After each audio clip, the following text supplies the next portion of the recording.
Welcome to the Business Information Buffet Podcast, also known as the BIB Podcast, where everybody eats. The BIB Podcast is brought to you by the College of Southern Nevada's Small Business Entrepreneurship Development, powered by CSN Blackstone Launchpad. Are you ready to eat? Because this is where everybody eats. Welcome to the Business Information Buffet Podcast, also known as the BIB Podcast, where everybody eats. Powered by Blackstone Launchpad here at the College of Southern Nevada. We are your hosts, Sean Torrey and Cordon Allen, the Don himself. How are you, sir? I'm doing pretty good. How are you? Oh, man, I'm doing well, man. It's a blessed day today. Yeah. It's been a pretty good day so far. It has been a good day. It's been a productive day. We've been getting things done. And of course, as you know, we got to do the shoe check for sure. Before we do that, what's up? We got some new shoes. Yes. From BIB Studio. Shout out to CJ and Coop, man. Yes, shout out to CJ and Coop. They let us have these. Yep. Big shout out to them. Yes. But what's on your feet? Oh, speaking of, we got the concrete ones right there. I got the low ones right here. You know what I'm saying? These I pretty much Jordan. Holla at your boy. Right. All I'm saying is I will wear all the colorways. I have pretty much all the colorways of the low ones. Because as a husband and a father of three, that's what works in my budget. That's the price point for you. You know what I'm saying? 120, I can do that. You know what I'm saying? I can get you many of these pairs. Other than that, if it depends on the shoe, I'll go ahead and get that 225. Right. It's got to be a special pair. Special pair, though. Man. What you got on your feet? These are Ama Manier Jordan 5s. Oh, special collab. Nothing crazy. Our guest, though. I see what he got on. Our guest got on some heat, man. He got on some heat. He got what you got on? What you got man? on? Got the bread for. I didn't even know we was doing a sneaker check. If I had known, I would have really You good. Put something smooth on. But I got the bread for. It's the OG ones, not the new ones Not that the just new dropped. ones. Like, 2019. yeah, these the 2019 I pair peeped with the that. suede, The no suede leather. joint. They just dropped some ones. I think it was last week. Last The week, they reimagined did. ones. Yeah, I don't think they suede. Nah, No, they leather. The leather. That's I what I'm was saying. saying They're not I suede. don't really like them. I gotta stay. I just wasn't OG. gonna pay $600 for That's those why I ones. peeped. Yeah. So I was like, now or never. Hey, so man. yeah, Gotta No, go with the I OG. peeped that and I said, "Oh, he got the originals." yeah, the suede. You good Yeah, either way. You know We what I'm do. We saying. do the fit check every time. That's kind of our thing here on the show. for sure. We keep it business casual up top, but the shoe game always has to be on Gotta point. be some For fresh. sure. Shout out to sure. Cordon for that rule. Yes. Yeah, man. So today's episode is called Clothes for Kids, with a special guest who's excited to discuss the importance of philanthropy and entrepreneurship. All right. This young king here, okay? He's a 20-year-old Las Vegas native and versatile. He's a versatile philanthropist and emerging entrepreneur. He achieved an associate degree by the age of 17 and later earned his bachelor's degree in marketing from the University of Nevada, Las Vegas. He literally just graduated in December. So give you a round of applause for that. Man, displaying initiative from an early age, this good gentleman founded a nonprofit organization called Clothes for Kids at just 14 years old. This impactful venture was provided new clothing for over 5,000 foster youth, leaving a lasting impression on his community and beyond. I want to get this. Man, At 14, going crazy. going from a young crazy. age. The boy's only 20. Okay? I remember when I was 20. That was 23 years ago. No, that wasn't 23 years ago. It was 13 years ago. I'm putting too much age on me. Hey, You you know up what I'm there saying? though? I'm up there though. I was about to say I didn't know you was I'm up there. I'm 33, man. Yeah, I was about to say I was 20. Yeah, my math 23. That would have been what? Nah, then I'm 43. I ain't that I old. didn't know you was 43. I ain't that old. No. Got me looking here like, no. No, I am 33 years old. I turned Shaq this year. I turned 34 in October. Okay. But man, in addition to his philanthropic pursuits, this good gentleman cultivated a significant presence on social media, content creator with a dedicated following of 130,000 individuals.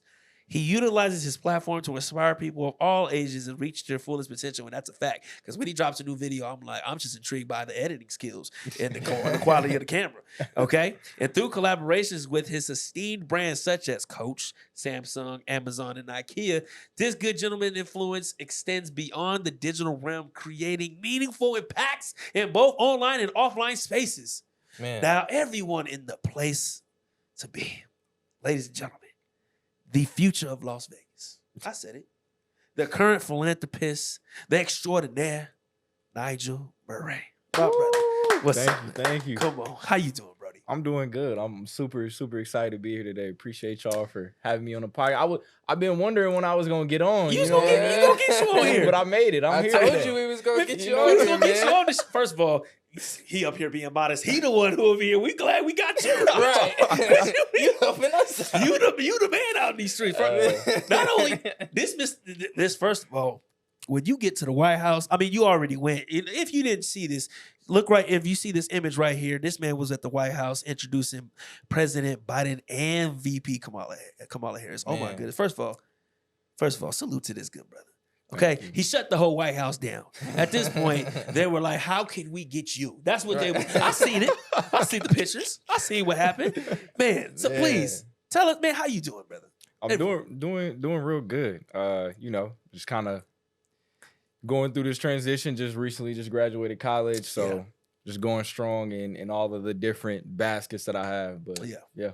No, I got you, man. And so we're going to jump right into the blueprint, man. So in this segment, this is where you give the blueprint to where you start your business or your entrepreneurship venture. So for Clothes for Kids and also your content creating, well, and kind of a double whammy. Tell us the start. How did it come about? Yeah, so for the Clothes for Kids nonprofit side in particular, when I was 14, our family actually became a registered foster home. Yeah. And I'm an only child, so a lot of the times it's just me at the crib. It's You know crib. what I I mean? know It's that nobody. Anytime I want to hang out with some people, I gotta call somebody up. I don't have any siblings, so I was really excited to have a foster brother. I remember like it was yesterday. I actually got picked up from school early because we were going down to Child Haven to pick him up, and the transition from him going from the foster home to our home was a little bit rough. And the reason why is because when he left Child Haven, all of the clothes that he had was inside of a trash bag. And not only was it in a trash bag, but those clothes were like really old. They were tattered. You could tell he didn't have a lot of confidence in the clothes that he was wearing. I know me personally, I'm into fashion. There's certain clothes that make me feel confident. They make me feel a certain type of way. And he had school the next day. So my parents had to run out to Target super late at night, try and just scramble and find him some stuff for school the next day. And immediately after trying that stuff on, he was an immediately new kid. Like he started to laugh, started to smile. And I kind of seen that transition. Yeah. Kind of was thinking like, I wonder if this is something that other foster children go through.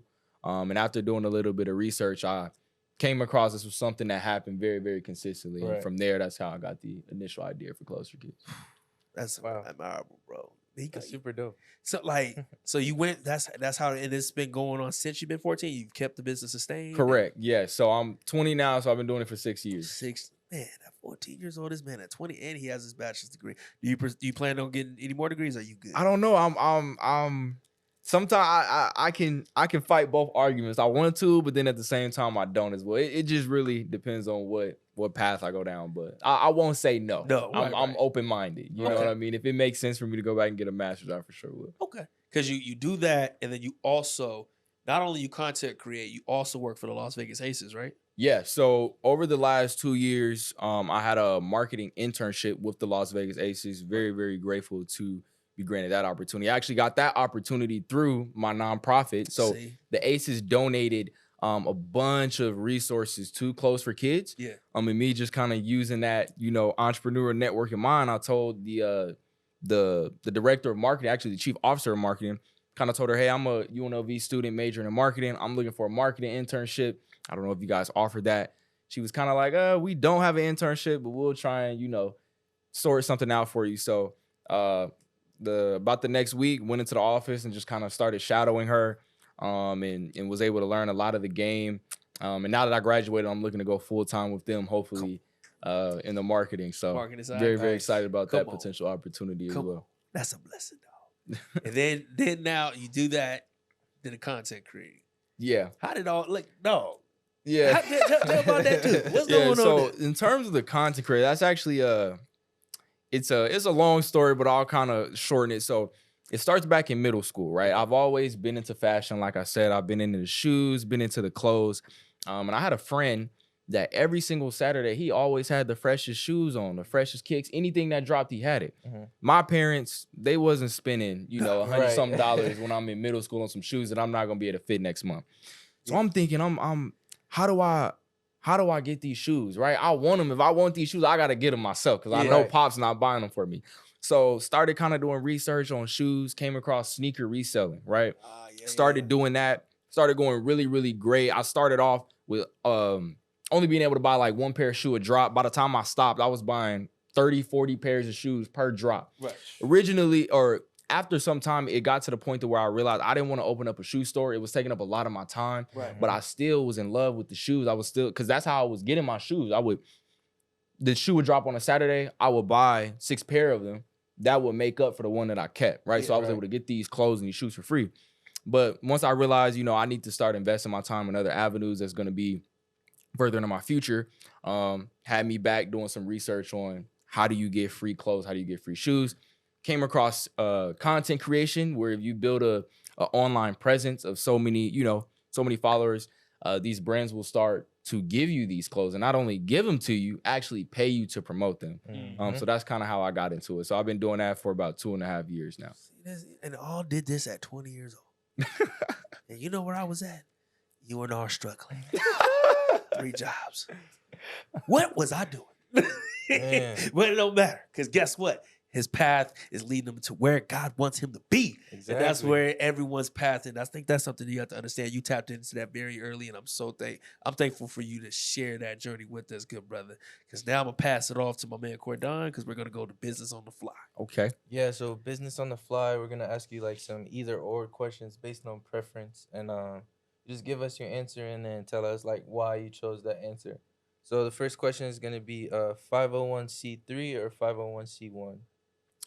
I'm gonna say 501c3 because I'm not sure what a 50c1 is. For sure. So I'm not gonna even sit here Yeah, most nonprofits normally go with the 3. Okay. Yeah. Yeah, I 'cause- was 14 when I did it. My dad was actually the one that helped me to set it up. Mhm. But I do remember doing the 501c3 the process. I'm Right. just not sure what a C1 Yeah, is. so let's see. There's different classifications. There's 501c1, 2, 3, 4. Okay. And it depends on the type of nonprofit you're trying to stay for. So 501c1 is more on the corporate side. Okay. Right. So that's really for that corporate business. Yeah. Big corporations. But 501c3, most people go with the 501c3 because it's better on the tax brackets. Yeah. Anyway. Mhm. So yeah, that's what that is. Yeah. So yeah. That's dog. my answer. C3. C3. Yeah, for I'm sure. a C3 too, dog. Like it's much easier. I don't have to worry about too much at all. Now this one it gets juicy. Coach or Michael Kors? Oh, I gotta go with Coach. Come on. Like, I told him the same thing. Yeah, I already bro. knew. Got to. You already knew You that. already knew that. I knew that was coming. Non-negotiable. Not even debatable. Nikon or Canon? Ooh. I'm not really a fan of either or, but That's cool, and that's cool. Which one? if I had to choose, I would probably go with Canon. Canon. Yeah, Okay. I'm more familiar with Canon than I am with Nikon. So what's that's your a- actual favorite camera? Yeah, in what general? camera do you use? Sony. Sony. Yeah, I'm a Sony type of guy. So. You sound like this guy Kim. over here, our director. Sound like Kim too. Huh? Kim too. Yeah, Kim too. She Shout out said- Miss Kim. Shout out to Miss Kim. She definitely said that too. That's Yeah. funny. That's hilarious. Okay. This one. This one is gonna be tricky. Samsung or Apple? Oh. I'm gonna keep it real on the podcast. I'm going with Apple. Okay. I'm gonna keep it real. I'm going with Apple. Okay, for for sure. sure. I use Apple. I use both products, but I use Apple. Apple is more integrated into my life Yeah. consistently than Samsung is. Makes But I do sense. use both products. Yeah, I use both products too. Phone, I say Apple all day. Yeah. Kitchenware, For sure. all that Samsung. 100%. They got that on Oh, lock. they got on lock. I got a Samsung TV too. Yeah. My washer dryer, my oven, my fridge, all of it Samsung. Yeah. They're ahead of the curve on those things. When it comes to the phone, y'all just need to step y'all game up. Like, that's about it. But it does take some good pictures. The It does phone take some good pictures. So I will amazing give it Beautiful that. pictures. That's facts. It Yes. does. It does. That's facts. Shooting or editing videos? Ooh. I know that editing process get real crazy. I would say shooting. Yeah. I do enjoy both of the processes, but shooting is always the most fun. The most just fun. because I do it on the fly. Like a lot of the stuff that I create, I don't plan it out. Improv, It's no just kind of script, like, yeah. you know, as I feel creative, I'm just kind of like, oh, I think this angle will look dope, or I think that angle will look dope. So definitely the shooting. Yep. Okay. So last one. Okay. Jordans or Yeezy? Jordans, for sure, 100%. I have some Yeezys. I have maybe like 3 or 4 pair of Yeezys, but most of my collection, I have a lot more Jordans than I have Same. Yeezys. I just have it, and I want to get some. I wanted to get the boots. I just never got them. I just couldn't get with the price. Yeah, it is kind of crazy. And that's just another. me. That's my thing. Yeah, that's another thing that kind of steered me away. And what I realized, they kept dropping the same shoe, Yeah. just changing the color, and the prices is crazy, right? Yeah. Been there, done that. I understand the hype. I was a part of it when it was, you know, at its peak. But Yeah.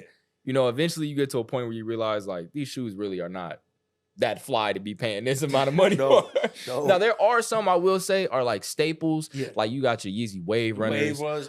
You got like the Pirate Yes. Blacks. Like Y'all some had of those on them. last episode. Yeah, the bread. What is it? The The V2 bread 350s. Yeah, those I have those. So it's some that's like okay, these are like The staples. I yeah, get- but all the other crazy stuff, I'm Oh, kind of yeah, good. I'm Yeezy good. slides for sure. Gotta always have a couple pair of those. for sure. But all that other stuff, I'm kind of cool off of that. No, bro, because I love how the shoe culture has expanded.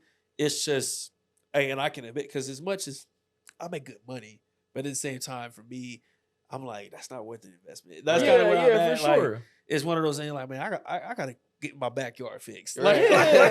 That's kind of decisions I make on now. Like, Right. because it's not like I can't, but it's like, You could use it somewhere I else. can use it somewhere else. Right. And then Yeah. I got my daughters. I'll let y'all be fly. Yeah, You know what and I'm I saying? feel like the older I get too, I don't have the same enjoyment of purchasing that shoe. Like so, Yeah. for example, when I was younger, Yeezy, that was a sought after shoe, right? Man, it's that's like true. that's hard, especially being in high school or middle school. So it's like once I figure out a way to get it, I'm like, oh my gosh, I feel so accomplished. Like I Right, just yeah. accomplished. I'm wearing Yeezy. It's not like that anymore. You Right. know what I mean? So it's kind of like me personally, I'm just not as excited about Yeah. purchasing a shoe for that amount of money. I think you they know? took the part of the culture, which was part of where he's why I was a little dangerous. They took away the ability for us to go to the store. Yeah. Yeah. It's that lottery thing, which it is safer. I get It it. is to you. much safer. But you took that like kids will never know what it's like to get up at 4:00 in the morning. and Oh, go yeah. there Sitting and just sit outside. outside, and wait, and we got to make sure we don't get jacked, Right. or like stuff like Yeah.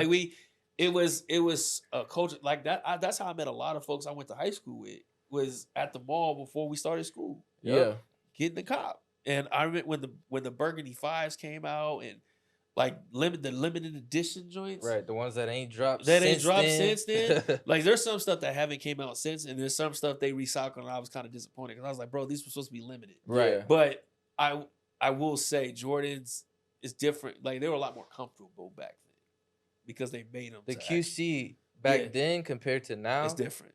way Super different. Yeah. I would say another reason why they implemented that the lottery thing as well is because of resellers. Resellers, yeah. Right. And Yeah. I'll be honest, like if you're not a sneaker reseller, if you don't know the game, it's really difficult It is to get shoes. Because for example, when I was reselling, I was getting the shoes unfairly, right? So like Bites for and all example, that. if you're not a reseller and you're not tapped in like me, you have no check. Mind you, I'm buying 20 to 25 pairs of these shoes and I'm going out and upcharging, right? Yeah. So the only way you can get it is if you want to pay that crazy amount. Because Exactly.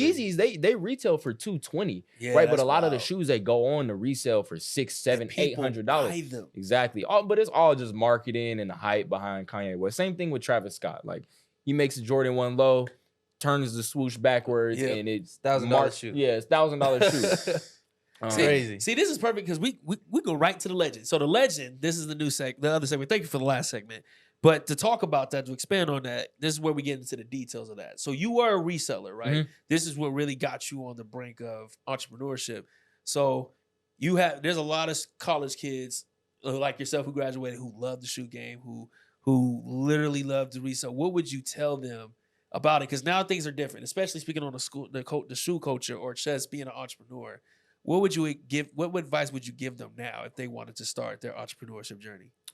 In sneaker And reselling sneaker specifically? reseller in particular and content creator. I'll put that because you kind of have three aspects, right? Yeah. You've done the shoe resale. So we'll start there. Shoe Yeah. resale. I would say specifically for sneaker reselling, if you want to be successful in it, like if you actually want to make money, if you're just doing it just like for fun, yeah, this doesn't matter, but it's all about who you know, right? Yeah. So you need to start building connections with these store managers, these people who work at the sneaker store.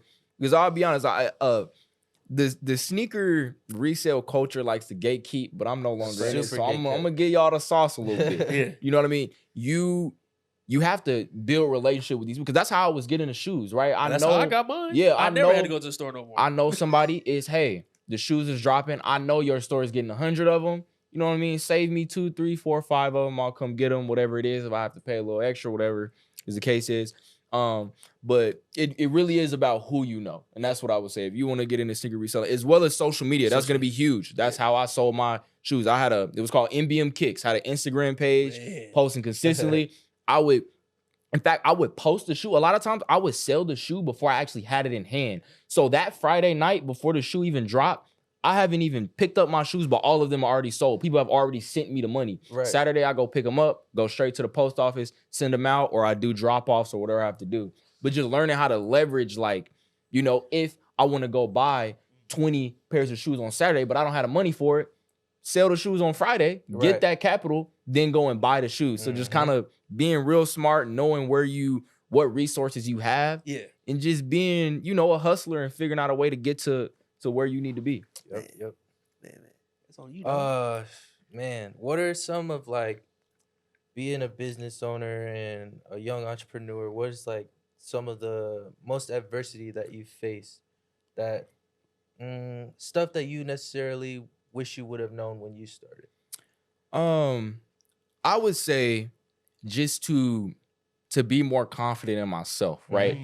For example, I started all of this stuff at a very, very young age. Right. And it can be challenging, you know what I mean, wanting to start a nonprofit and these things at such a young age because one, you know, I'm a freshman in high school at the time, or I was a freshman in high school at the time. There's a lot of knowledge I don't know, right? You think of nonprofits, you think of these big time, you know, organizations that are doing all of these things, but just being confident that you really can like do whatever you put your mind to. Right. And I feel like I've been able to prove that to myself because through Klothes for Kids, through, you know, content creation, I've been able to have opportunities that I would have, if you would have told me at 14 I would do this and that, I wouldn't believe you. And of course it's all by the grace of God, but just being confident in yourself and with the right strategic planning, the right strategy, and believing in yourself, you can do whatever you put your mind to. I know it's kind of cliche to say, but it really is the truth. Right. You know what I mean? And even still to this day, like there are things that happen in my life, and I'm like, wow, like that's crazy. Yeah. Like I am very blessed to have been granted this opportunity or been involved in that. Yep. And it just gives me more confidence. So now when I walk into another opportunity, I'm more confident going into it. Right. I feel prepared. I've worked very hard to get here. You know what I mean? So yeah, just definitely confidence in myself was something that was a little bit adversity in the beginning. Gotcha. So then, man, I love when I hear my bro speak. He's on it. So then, for the CSN or UNLV student who's a part of Blackstone or wants to be Blackstone, because you literally just graduated, and I think this is perfect because not only did I also did not mention we had a program called the Youth Entrepreneurial Success Program, the YES program. These two gentlemen were part of the program, and Nigel was our first place winner. So, oh man, I got to give you props on that. Thank you, sir. First place winner. What advice would you give to our current college students? Because you're not far removed. You just graduated. What advice would you give them to not only just to finish, but also pursue what they really dream to do, but they have that fear? How would you tell them to address that fear? I think the fear comes from lack of clarity, right? Because you fear the unknown, right? Yep. You fear what you don't know. Exactly. So the fear comes from, I don't know what's going to happen if I do this. I don't know what will happen if I, pursue this. But I think if you become more clear in where you want to go and kind of somewhat, of course, you don't have to step-by-step plan how you want to get there, but have some general idea. I feel like that will help you to be able to get to those places. So, for example, wanted to start or I'll take it from the nonprofit side. I wanted to start a nonprofit, right? How am I going to do this? I was 14 at the time. I put a plan in place. So this was in like June when I wanted to start it. So for my birthday in August, instead of having a birthday party, I had a clothing drive, right? So that was the first step that I took to be able to leverage all of this attention. This is marketing as well. All of this attention. Birthday, that's the time of the year that you get the most attention, that all the eyes are on you. So instead of asking for gifts, I'm going to ask for clothes, not for me, but to kickstart my nonprofit. Exactly. I wasn't even asking for money, ended up raising around $2,000 for the nonprofit that day, had tons of clothes, right? So, but without sitting down and having that plan in place, I might not have done that. And there's no telling the trajectory of the way that the nonprofit could have went. So I think just eliminating that lack of clarity in sitting down and seeing what do you want to pursue and how do you plan on getting there, as well as, like I said, staying confident in yourself. There are going to be things that work and don't work. Exactly. Before I got on content creation, sneaker reselling, I tried a lot of stuff. I used to sell, when people used to be making those wristbands out of those small little, I was selling those. I was selling paracord bracelets. At one time, I was a handyman. I was fixing stuff for people. I tried a lot of different things before I kind of figured out what stuck. Right. So it was just a matter of just throwing stuff at the wall and seeing what's going to stick. If you ask any successful person, most of the time they didn't get to whatever their business idea is on the first try. Right? Even the stuff that I'm doing right now, I don't know. I might not even be doing this in the next 3-4 years if some other huge opportunity comes. So I think it's just about learning how to adapt, being willing to change, and as well as having a plan in place, a general framework of how you want to get to where you want to be. Oh, thank you. Man, thank you so much for coming on to the show. And see, I knew you was gonna do something powerful on this thing and let these students know what it is, because we see it. Both of y'all are my shining examples. So when I retire, where my camera right there. So when I retire and I go to the yacht party, I just want them to make sure to invite me. Because listen, I'm gonna be chilling. I'll find myself out there. You know what I'm saying? You gotta worry about nothing. But when y'all make it, that's all I want. I got you. I could get myself there. All right? That's okay. But no, on the real, Nigel, I'm proud of you. Thank you so much for seriously pushing the limits, not only just for yourself, but others that you impact around you. Because when I got a chance to really get to know you, I know I met you a year ago because of my man JJ. Shout out to JJ. When I got to meet you, and then I heard about you, I was like, okay, don't do it.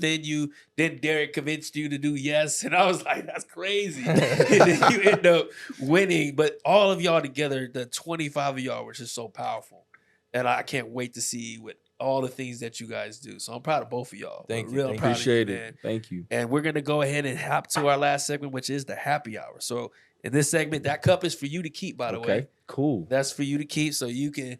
You know what I'm saying? Drink your tea or whatever you drink at home. And we're going to actually go around and talk. Say what's one good thing that's happened in our lives. And we're going to take a toast to it. Okay. So starting with you, Nigel. What type of good thing in particular to what? Anything for you. Anything going on. It can be anything going on. Personal, professional. It can be anything. I would say my recent opportunity of being able to go to the White House to not only introduce the president for a Black History event, but also kind of sharing the Klothes for Kids story, as well as how I started it, and getting the name out there. Since then, we've been able to get contacts with a lot of high politicians. So just really grateful for that opportunity to be able to help more children in this country. So that's dope. He a beast. Just go to the White House. I was at the White House with the president. The vice president of the United States of the world. Hey, listen, I'm just happy to sit next to the man who's the man. How about you, Gordon?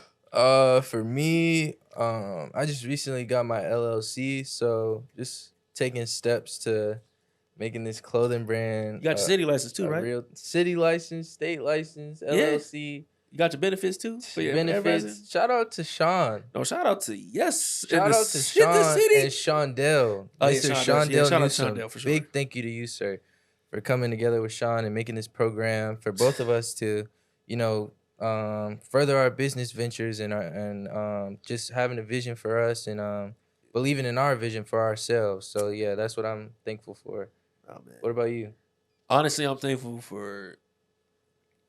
thankful for life, man, and to be a part of so much instrumental. Like to see you win the contest, to you graduating, to you going to the White House, for you to, I know you've been trying to start your venture and then you got all the benefits. I was like, thank God. Like, I just, for me, I think the biggest thing, I've been mentoring for a long time now. Mm-hmm. It's been like, God dang, it's been like 12 years officially. Officially, me mentoring has been 12 years. And one of the things that I love doing for years, I sent many kids to college. Mm-hmm. I've sent many kids to college. It wasn't just me. I helped send many kids to college. The biggest thing that I always did sit with me was showing them a way to economical growth. Even when I didn't have it. Mm-hmm. But that was always a goal for me, was to help put youth in a position to where they can win. And I don't have all the money in the world, and I don't have everything, but whatever I have in my power, I wanted to make accessible. So the fact that you was able to get your license, you didn't have to pay for nothing, you was able to get some money out of the Blackstone, not only that, you get to do the NBA G League joint too. Yeah. Yeah, that's next month. That's next month. Yep. That's right. They just emailed y'all. Did y'all write back? Yes, I did see that. I have not responded yet. Yeah, I gotta respond. Yeah, make sure you respond to that. Yeah. So yeah, this gentleman over here, because he was one, not only did he win money from Blackstone Launchpad, he also has a pop-up shop opportunity at the NBA G League. And he gets to connect with all of them too. So he's about to expand his network crazy. So listen, come on. That's for me, that's what I'm thankful for, Mm-hmm. is I just play my part. You know what I mean? And I think God uses me. That's it. That's what I'm thankful for. That's why I'm happy. Beautiful. For. And my wife and my kids. Shout out to the wife and Shout kids. out to the wife and kids, because Lord have mercy. As soon as we done here, I'm going home. My baby girl needs to see our daddy. Right. So toast to you, gentlemen. Cheers. Oh, man. Good Canada Dry. Yes. This is good Canada Dry. Now, Nigel, sir, that camera right there, that's the Sony camera you like. Drop all your social handles and where people can find you, sir, on that camera right there. Yes. So Nigel B. Murray, Nijelb Murray on all platforms: YouTube, Instagram, TikTok, Twitter. And then for my nonprofit, it's Klothes for Kids LV. That's also on all platforms, but Klothes for Kids is spelled with a K, not with a C. So, yes. Yes, sir. K for the kids. Exactly. Try to be a little clever there. You know what I mean? Yeah. I see you. And it helps with SEO marketing as well, because there's not a lot of Klothes for Kids with a K. So that is true. that's another aspect of it. This man is smart business. Man, Lord have mercy. Thank you so much, man. Thank you for coming on to the show. Hope you had a great time. We had a great time. Absolutely. I appreciate the opportunity to be here. Come on. Appreciate you for the opportunity for you to bless the presence. Man. Mr. Nijel Murray. Ladies and gentlemen, this is the Business Information Buffet Podcast, also known as the BIB Podcast, where everybody eats. We are your hosts, Sean, Tori, and Cordon, Allen, and Don, and we are out. We'll see you next time. Thank you all so much. Peace.